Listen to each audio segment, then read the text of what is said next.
Dawn over the banks of the Volga seemed like a promise of light, but the clarity only served to better outline the geometry of horror. The ritual tent rose like a linen throat, taut on the inside, vibrating with chants that were not prayers but acoustic cover. Sigrid, 19 years old, her hair subdued by foreign hands, her steps taught to obey, was the center of a choreography that had begun 10 days earlier, when her name, or rather her body, was chosen to accompany the dead chieftain. "He calls me to his hall," she repeated in broken Norse, and each syllable was another taut thread in the loom of a programmed death. Outside, the community turned violence into liturgy. Inside, time became a thick substance that intoxication barely sweetened, so that she could speak, smile, and nod, without fully understanding that she had been turned into a bridge between two worlds to justify the destruction of just one, hers. They called her the Chosen One, a title that simulated honor and hid the technique of domination. During those 10 days, Sigrid ate better than ever, drank mead mixed with herbs that favored docility and visions, and received bracelets that were not jewelry but gleaming handcuffs. She was forbidden to be alone, even to cry. She was surrounded by two girls who, by dint of having seen this theater, had already learned to dispense tenderness as if it were an ointment, just enough for the victim to walk, never so much that she would try to flee. Every morning they put her on a platform and made her announce her visions. "I see my lord. He offers me a seat by the fire." The crowd celebrated. Not Sigrid, actually, but themselves, because the rite functioned as a mirror. It reflected back to them the image of an order where death is digested with symbols and property extends beyond the last breath. In the corner of the tent, the large, broad-shouldered woman with iron eyes heated a blade over the coals. She was the angel of death, an inherited trade, hands accustomed to closing transitions with efficiency. Her presence turned myth into procedure. There was rope to tighten, a knife to secure, coals to perfume the moment when the body would become an object in the object, an offering. Everything was arranged so that the community would believe in the purity of the surrender, and no one would have to look at the unadorned truth, that a slave would be strangled and stabbed to honor the vanity of a powerful man. The 6 warriors were waiting too. They had come on alternating nights to send messages to the deceased through Sigrid's living body. The chants rose in volume when they entered and lowered when they left, like a collective diaphragm regulating the air so that no scream would become testimony. "I do it out of love for my chieftain," each one declaimed upon leaving, and the phrase, repeated until empty, was the moral veneer of a useful custom, consolidating hierarchies in the present while offering the past an appearance of continuity. Sigrid's death, then, was neither an accident nor a whim. It was a cog in the machinery that welded the community together, turning pain into spectacle and spectacle into legitimacy. Beneath the ritual's surface beat an engineering of trauma. Sigrid was kept at a carefully calibrated threshold, lucid enough to recite, dazed enough not to stray from the script. That intermediate state, that gray area, was not merely pharmacological, it was psychological and social. They called her Chosen so she would collaborate in her own annihilation, an ancestral trick that crosses cultures. You can kill with knives or with meanings, and the latter leaves less visible blood. In Mesoamerica, a century later, other maidens would figure in tales as initiates who crossed to the sun. On the steps, some peoples would carry wives to the burial mound. The comparison excuses nothing. It underscores that where there is power and fear, women's bodies become currency, ritual, argument. The funeral ship waited like a stage. On its belly were piled weapons, rings, horses destined for the flames, dogs that had no choice. The tent on the deck, with fabrics stretched to cast shadows, would become a theater of silhouettes. 2 women holding hands, 2 men immobilizing ankles, the rope describing a circle that chokes, the blade entering where air no longer reaches. On land, hundreds of eyes would watch the purity of the gesture, because the rite, like any work of power, needs an audience. Watching without intervening was also part of the violence. Participation does not require touching. Believing is enough. What was Sigrid thinking in those final minutes? History rarely gives voices to those who were programmed to disappear, but one can attempt a clinical reading of the framing. Dissociation to tolerate the intolerable, a sensation of floating outside the body, the mind seeking tableaus of memory in which to take shelter. A kitchen in her village, a sister's laugh, the texture of linen before strange hands dressed her for another. The ritual which claimed to turn her into a messenger was erasing her as a subject. And yet, in the slight tremor with which she pressed her fingers against herself, one can imagine a minimal affirmation. Even here, even now, me. The community told itself that it was accompanying her. Big words, honor, transition, service, varnish the mechanics of coercion. It is the classic matrix of all normalized violence. Changing the name of things until suffocation is pronounced offering, domination is pronounced destiny, and cruelty adopts the grave tone of the sacred. In that twisted grammar, boys are educated so they see tradition instead of crime, and girls so they understand early on that their value depends on how much they contribute to the narrative of others. Therein lies the most disturbing aspect of the rite. It does not just kill a body, it founds a pedagogy. When the fire rose, the chants rose with it. The flames did not just consume wood and flesh, they stabilized in order. The metals turning red looked like small auroras within a dawn that had given up on illuminating. The smoke rose gently toward the east as if carrying some news, but the only certain message was earthly. Power had demonstrated once again that it could appropriate the labor, the time, and the end of women. That demonstration, repeated from Iceland to Russia, was a language everyone understood. Obedience. From the distance of the present, one might be tempted to think that all this belongs to a barbarous past, comfortably alien. That would be a mistake. The mechanism we see here, the aesthetics of ritual covering the logistics of violence, remains active in other geographies and with other vocabularies. Screens have replaced chants, press releases, the taut tent. The word necessary replaces sacred. But the trick persists, recruiting the community to legitimize what would otherwise be unbearable. The last vision Sigrid might have had was perhaps not of luminous halls or infinite tables, but of the calm river that, indifferent, continued its course. The water knows. What is not named settles at the bottom and returns with the whirlpools of time. That is why it is best to say it without adornments, even within the terrible beauty of this narrative. It was not destiny, it was a decision. It was not honor, it was domination. It was not a transition, it was murder. And her name, which was barely written down, deserves at least one firm syllable in the mouth of the listener. Sigrid, because every story that turns her into an instrument also saves her a little, if, in telling it, we restore the subject where they wanted to leave an object. The smoke eventually diluted into the pale sky. The crowd dispersed, satisfied. The angel of death gathered her tools with the same care another would put away spoons. The warriors, wiping hands and phrases, prepared for the next journey. The river, as always, did not judge, but memory, if we force it, can.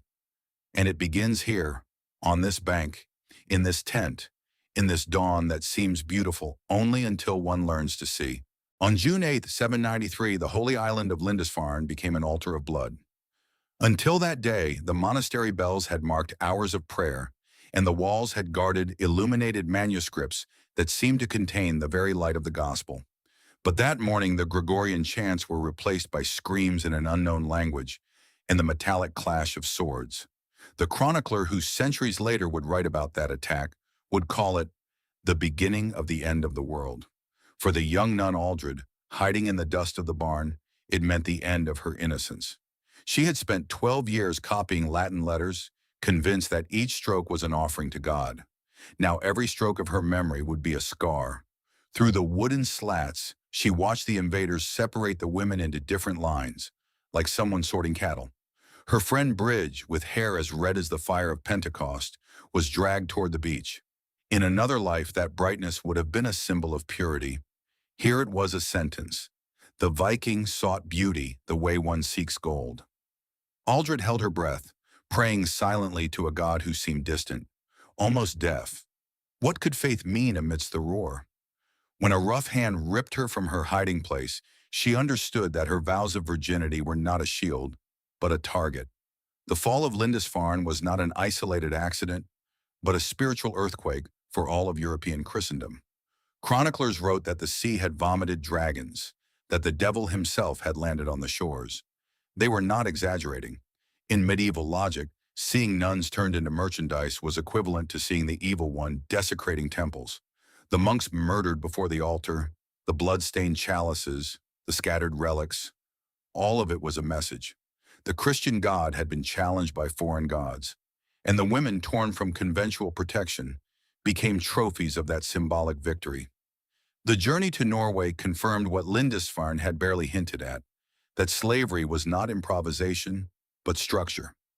40 women crammed into the hold, without space even to die with dignity, constituted the living demonstration of a learned and repeated logistics. The first night, hunger could still be confused with pious fasting. The second, thirst became a desperate prayer. On the third, some licked the moisture from the planks as if it were a profane communion. Aldred, who had read about Roman martyrs, thought that perhaps Christianity was doomed to always repeat itself in the flesh of defenseless women. The Vikings did not need to give speeches. Their method spoke for them. They grouped, classified, selected. In the eyes of a modern observer, it was an early laboratory of biopolitics, the power to decide who lived, who died, who served. In the eyes of the victims, it was the revelation that their God, until then a protector, seemed to have kept silent. The contrast between the liturgical chant of previous days and the guttural chants of the invaders pierced Aldred's memory. Every new sound became proof that the world she knew had been shattered. The impact of Lindisfarne extended far beyond the coast. In the following weeks, rumors traveled with merchants and pilgrims. There was talk of nuns raped on altars, of virgins stripped before crucifixes, of women dragged naked among torn Bibles. Even if part of those chronicles was embellished by fear, the essence was true. Female fragility had become a public theater of domination. What began as a military attack transformed into a catechesis of terror. Every convent in Europe knew from then on that stone walls were insufficient to contain the violence of godless men. Aldred survived the journey. When she was unloaded, her immediate fate was that of an agricultural servant. She naively believed that her friend Bridge would be better off, destined for the chieftain's hall. Over the years, she would discover that beauty was a crueler sentence than forced labor. But in that moment, she could still pray. And in the dust of the road, chained with others, she whispered a psalm. Though I walk through the valley of the shadow of death, I will fear no evil. The truth is that she did fear, and with good reason. The valley had no way out. The fall of Lindisfarne was more than a massacre. It was a baptism in blood of the new Viking order. The boundary between the sacred and the profane had been broken, and upon its ruins, the Norsemen built a system where women were both booty and message. A message for the defeated. Resisting was not worth it, and a message for posterity. Faith is not enough to stop those who make the female body a battlefield. The sea, which for the monks had been a symbol of pilgrimage and the horizon of the divine, transformed into a liquid prison for the captured women. The Viking ship, with its slender lines and taut sails, did not carry iron goods or furs that day. It carried bodies crammed together like bales. 40 women in a space meant for 20, a ratio that turned every breath into a struggle, every movement into forced friction. Aldred, who had previously copied Gospels, now copied with her skin the rough contact of strangers crying in different languages, all reduced to the same universal language, the groan. For the first 2 days there was no food, only water when the waves washed over the deck and the captives licked the soaked wood. Arab and Byzantine chronicles would speak of this with horror. Women forced to drink the salt that was drying them out from the inside. Some tried to pray, others simply counted the hours by the changing of the guard. Aldred, exhausted, discovered that even prayer became a burden when the stomach roared with fury. In the hold, time fragmented into visits. Sometimes warriors came down to choose, sometimes just to observe, like merchants inspecting cattle before an auction. That 11-day journey was an initiation into the system. The women learned to identify the footsteps. A light step meant a young man who might be coming down to impose violence. A slower step could be a veteran coming down to choose according to his right in the division of the spoils. Even in the dark, the prisoners knew they were not equal. Some were marked as future concubines, others as field workers. And there were those who no longer had any value other than as temporary cargo. Two died on the fifth day, one from hunger, another from despair. Their bodies were thrown into the sea without a word or symbol, and the water swallowed them as if they were part of the routine. What distinguished this trafficking from previous ones was the precision with which the profitability of suffering was calculated. The Vikings had built, without a written manual, an economic system that used female flesh as currency. Women were not just slaves, they were an investment, mobile capital that could multiply into children or be sold in distant markets. The details seem to anticipate the Atlantic slave ships centuries later. Overcrowding to maximize profits, minimal rations to reduce costs, constant rotation to prevent rebellions. The cruelty was not improvisation, but planning. On the fifth day, Aldred stopped praying, not because she had lost her faith, but because she understood that the God she invoked did not intervene in those holds. Perhaps, she thought, his role was different, not to save from death, but to accompany in humiliation, a heresy on the lips of a nun, but inevitable when salt cracked her tongue and hope was a luxury. In the dark, someone began to sing softly, a hymn in a lingua franca that few understood, but all felt. For an instant, the ship ceased to be a floating tomb and became a broken choir. Just an instant, before the strike of an oar on the deck brought back the silence. The arrival in Norway was no relief. On the contrary, it was the confirmation that the journey was only the prologue to a longer sentence. The warriors formed lines. The women were forced to kneel in the mud. The chieftain chose first 6 young women, including Bridge. Then by rank and reputation, the rest chose. Aldred was given to a farmer named Gunnar, who needed strong hands in the fields. What she interpreted as fortune, escaping the chief's harem, would over the years prove to be another sentence. Inhuman labor, a back bent until it broke, hands deformed by grain mills. The journey, in reality, had been a dark classroom. There the women learned that life was no longer measured in years or seasons, but in how long they lasted before breaking.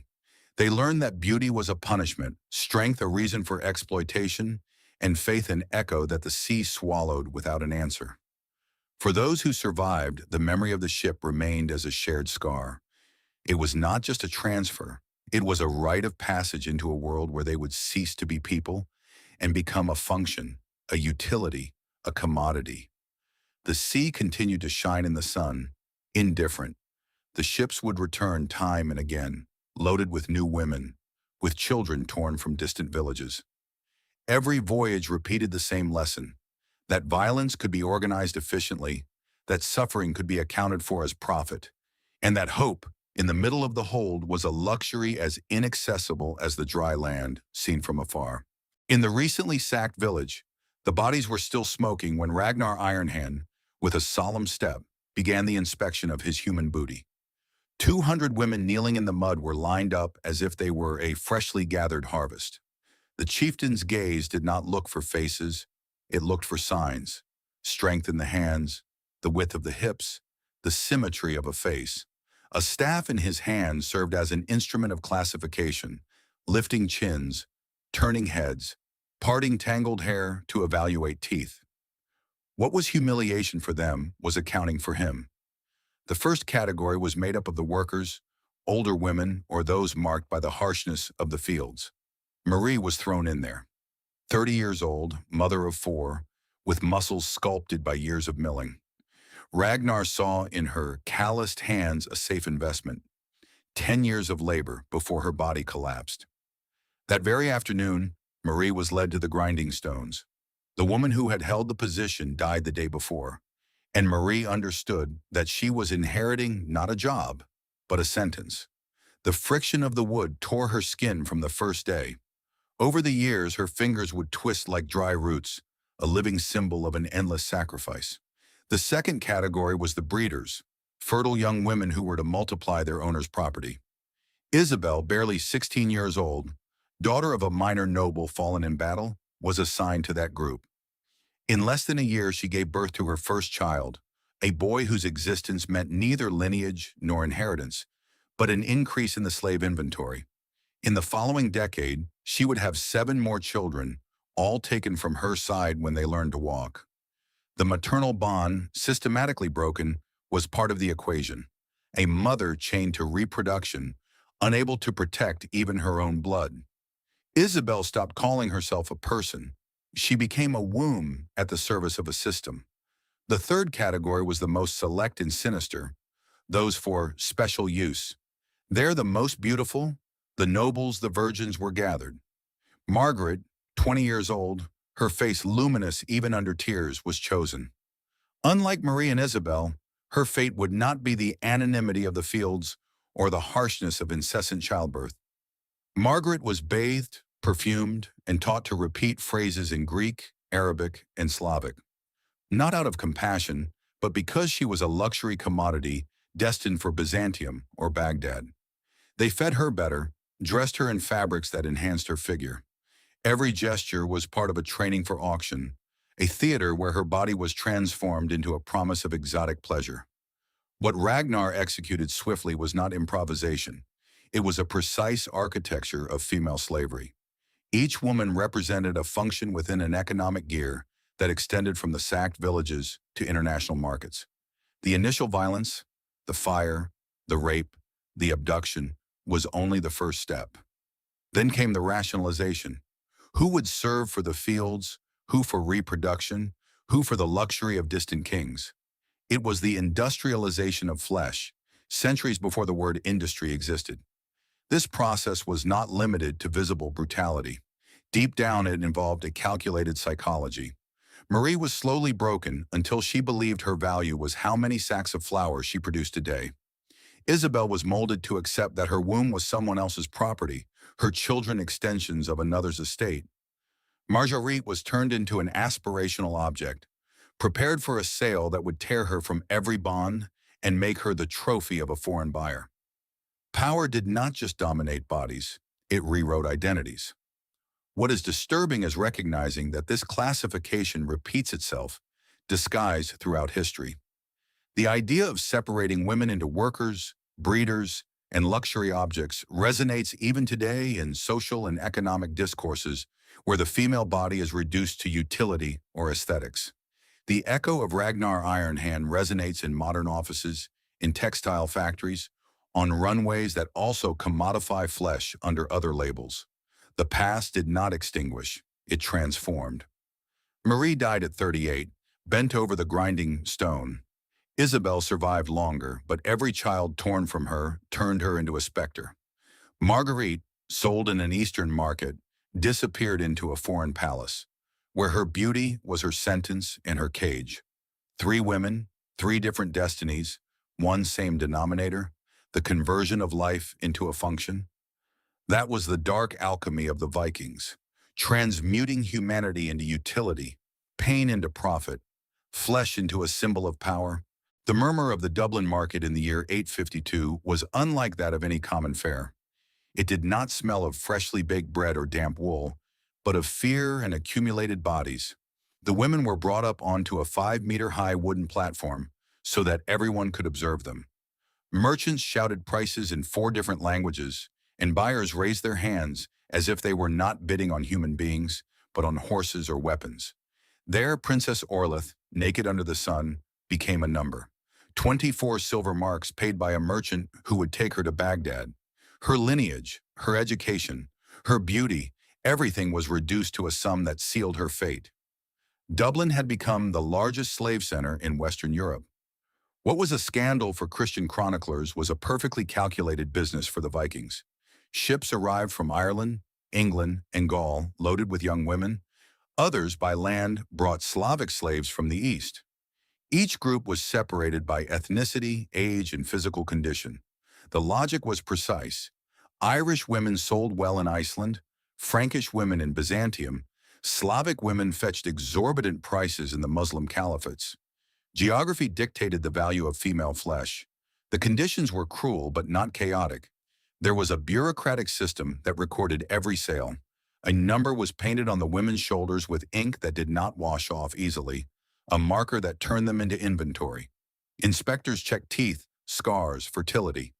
Pregnant women were auctioned as a double investment, a mother and her future child for the same price. Arab merchants asked about education. If the slave knew how to read, write, or sing, her value skyrocketed. In Constantinople, blonde girls were seen as exotic jewels. In Iceland, strong ones were preferred, capable of enduring endless winters. Ethnic diversity was transformed into a catalog of merchandise. This trade was not barbarian improvisation, it was primitive globalization. Through these markets, the Vikings connected Scandinavia with the Mediterranean, the Caucasus, and even Baghdad. The female body was Northern Europe's first transcontinental commodity, and the infrastructure that supported it anticipated mechanisms of the Atlantic slave trade centuries later. Insurance against loss, advance credits, networks of middlemen. In Hedeby, a Danish port, warehouses were organized where up to 500 women could be chained at once. They were fed just enough to keep them presentable without spending too much. Slave doctors isolated the sick to prevent an epidemic from reducing the value of the batch. The efficiency was so cold that it seemed modern. Contemporary accounts speak of women sold 20 or 30 times throughout their lives. Every sale was not a liberation, but a new violence. Gwen, a young Welsh woman, changed owners 17 times in 4 years. She lost her language, mixed words from 6 different tongues, but no longer remembered any fluently. The only thing she kept was silence. That constant transit was a strategy to prevent the slaves from forming bonds, from weaving networks of resistance, from remembering who they were. Uprooting was part of the merchandise. What is disturbing is how the market transformed even motherhood into a product. A slave who gave birth in the pens was shown as proof of fertility. The newborn, if it survived, was added as added value. There was no cradle or baptism, only a calculation, more working hands in the future. Life was accounted for as an investment, and death as a loss of capital. In this way, humanity was reduced to columns of numbers, to auction shouts, to records on wooden tablets. Today we walk through Dublin and see cafes, shops, and bustling streets. Beneath those stones, however, lie the remains of shackles and bones.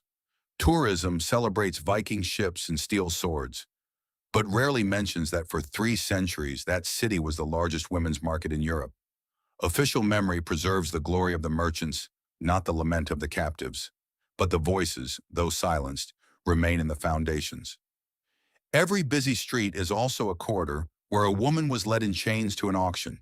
The market was the culmination of the journey that began in raised villages and dark ships. There, the definitive conversion was completed, from daughter, mother, or sister into simple merchandise. And the most unsettling thing is that the same mechanisms, classification, valuation, public auction, continue to appear in history, albeit in different guises. The echo of Dublin resonates in every corner where the human body has been put up for sale. In Iceland, in the year 970, the Althing Assembly met under a cold, gray sky. There, on an elevated rock, the law speaker recited from memory the rules of the Gragas, the code that regulated the lives of free men, and the legal non-existence of slaves. His voice did not tremble as he proclaimed that a thrall woman could own nothing, could not testify, could not inherit. She was not a person. She was property. The echo of those words fell upon an audience that nodded as if listening to a psalm. In that voice, the fate of thousands of women was sealed, alive but erased. One example was enough to understand the cruelty of the law. Thorstein Redbeard had killed a slave named Asa during a dispute with his neighbor. She, Irish, 20 years old, a skilled weaver, mother of 2 children, lay dead in the field with her skull split open. But the trial did not discuss murder. The issue was damaged property. Thorstein had to pay 8 silver marks, the replacement value of a young woman skilled at the loom. The court did not mention her name. There was no mourning, no grief, just a cold calculation, equivalent to losing a sheep or a tool. The law also legitimized atrocious hospitality practices. A mourning gift allowed a master to lend his female slaves to guests. The woman became a temporary gift, a body handed over like a cup of wine. The children of those unions, far from creating bonds, reinforced chains. They were born slaves, automatically the property of the original owner. Thus, motherhood did not liberate, but multiplied captivity. Ragnhild, a slave of an Icelandic chieftain, was used in this way during an alliance banquet. From her womb was born a son who never had a father, only a master. He grew up with no identity, save the mark of being human inventory. The details of the Gragos revealed the extent to which the law could naturalize the inhumane. If a visitor injured a slave, he had to pay the owner, not the victim. If he left her incapacitated, the calculation was simple: the difference between the price of a healthy woman and a damaged one. The pain was not moral damage, but depreciation. This was experienced by Gudrun, violated by a merchant until she was left an invalid. Her owner received compensation for loss of working capacity. She, on the other hand, received nothing but the condemnation of continuing to serve in a broken body. The law even offered a cruel illusion of hope. A slave could aspire to freedom if she gave birth to 3 children who reached adulthood.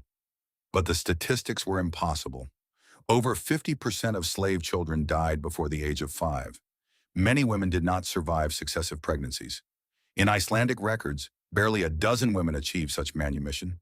For most, the promise of freedom was another chain, a trap that pushed them to give birth until they died.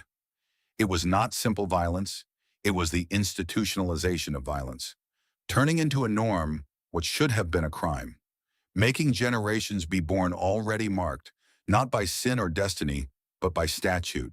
Female slavery in the Viking world was not just a practice, it was an ideology, inscribed in law, in custom, in religion. By accepting it as law, the community turned it into truth. And so, for centuries, the voices of thousands of women could not even scream, "I am a person." The law had already decided they were not. In the great torchlit hall, Brianna stood motionless in a wedding dress that still smelled of smoke and blood. 3 days earlier, she had watched the Viking Eric behead her father and run her brothers through with spears. Now, forced to marry him, she was transformed into a symbol of conquest. The wedding was not a union, it was an absorption. Every guest understood it. By taking her as his wife, Eric not only gained lands, he gained legitimacy. The daughter's body became the notarized deed of the father's defeat. This pattern was repeated in Scotland, in France, in Saxony. Wherever Viking armies triumphed, noble daughters were forced into marriages that disguised rape with the word alliance. The goal was strategic: to blur the line between conqueror and conquered, to force the genealogy until future generations could not distinguish which blood was victory and which was defeat. The children of these unions bore the face of their defeated mother, but spoke the language of their conquering father. Brianna, barely 17 years old, silently understood the magnitude of the operation. Her personal resistance was insignificant against a system that had turned her into a political trophy. At night, while Eric slept, she went over in her memory the accounts she kept of her family, the languages she had learned, as if they were invisible relics that no one could yet take from her. But she knew her womb would soon seal the alliance with offspring. Those children would be the living proof that the Irish nobility could survive, only as a shadow within the Viking lineage. Brianna's case was no exception. In Scotland, the daughter of a Mormaer was forced to marry the man who had strangled her father. In France, a widow had to share a bed with her husband's murderer so the new owner could claim the lands.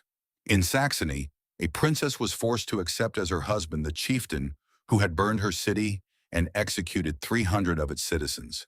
In every story, the same script: death of the men, absorption of the women, legalization of the conquest through forced marriage. What is disturbing is that this mechanism was not exclusive to the Viking world. Empires throughout time have used women as bridges of legitimacy, from Alexander marrying Persian princesses to medieval kings sealing treaties with strategic weddings. But in the Nordic case, the violence was explicit. There was no negotiation, only massacre and appropriation. That crudeness turned every marriage into a bloody reminder of who was in charge. Some women found ways to resist. They sang lullabies in their native tongue, disguised genealogies in seemingly harmless songs, secretly passed down stories of their lineage. Others resorted to poison, like Gudrun of the Hebrides, who waited 10 years to kill the man who had taken everything from her.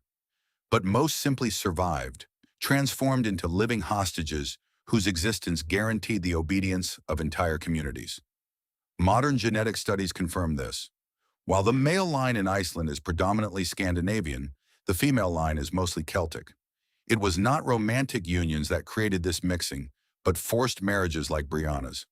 The conquest was written not only on parchments or in sagas, but in the wombs of women. And in that brutal pedagogy, the lesson was clear. Power is not only exercised with swords, but also with weddings. A woman bound at the altar served as a living contract, as proof that the enemy had not only been defeated, but absorbed.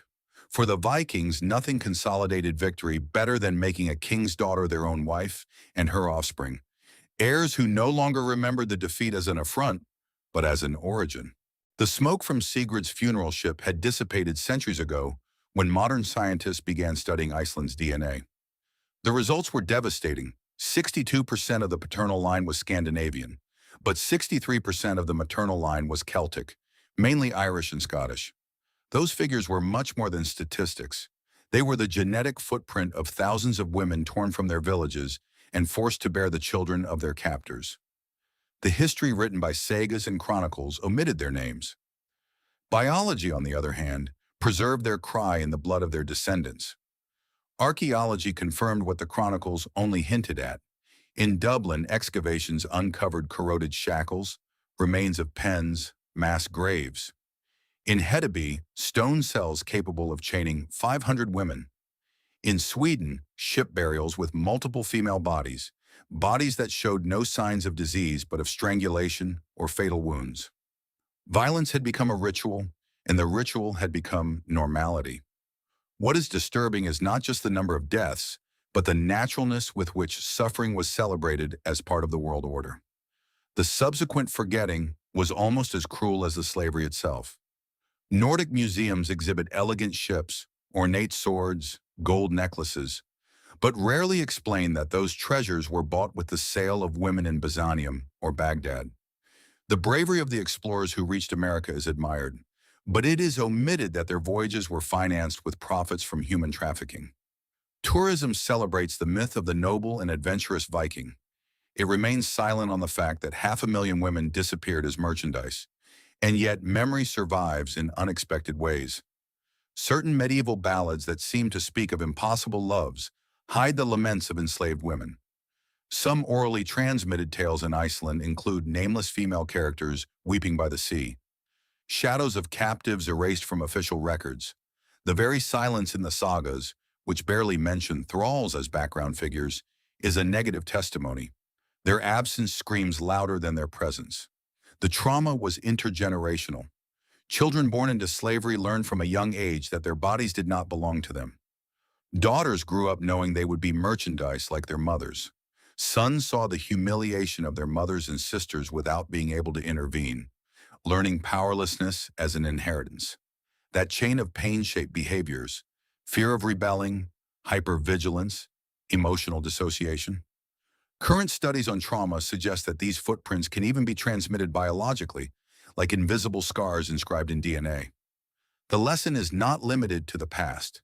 The use of the female body as a weapon of war, as spoils of conquest, as a tool of terror, continues to be repeated in the contemporary conflicts. From Bosnia to Rwanda, from Syria to Ukraine, sexual violence has been used with the same logic applied by the Vikings. It is not an excess, it is a strategy. By remembering Sigrid and 500,000 anonymous women, we are not evoking an exotic chapter of ancient barbarism, but a pattern that remakes itself every century in new uniforms. The story ends in ashes, but it must not end in silence, because every erased name can at least be evoked. Sigrid, Bridge, Marie, Isabel, Marguerite, Orlith, Ragnhild, Gudrun, names that pierce through the fog to remind us that the glory of a civilization can be built upon the invisible blood of the women who did not choose to be part of it. To remember them is to snatch a moment of dignity from oblivion. It is to declare that their pain was not collateral, but central. It is to recognize that the memory of Europe is not built solely on churches and castles, but also on slave pens and funeral ships. And it is to understand that, as long as we continue to celebrate the Vikings as heroes without speaking of the women they consumed, we continue to participate in the same silence that erased them. Sigrid died in 922, but her smoke continues to travel. It travels in genes, in incomplete legends, in the questions we ask ourselves in front of museums that remain silent. It travels in every woman who still fights today against the conversion of her body into merchandise. The duty of those who listen is simple. Do not let those voices remain only ashes. Name them, recognize them, admit that they existed, that they mattered, that their suffering built the world we inhabit. That is the minimum justice we can offer.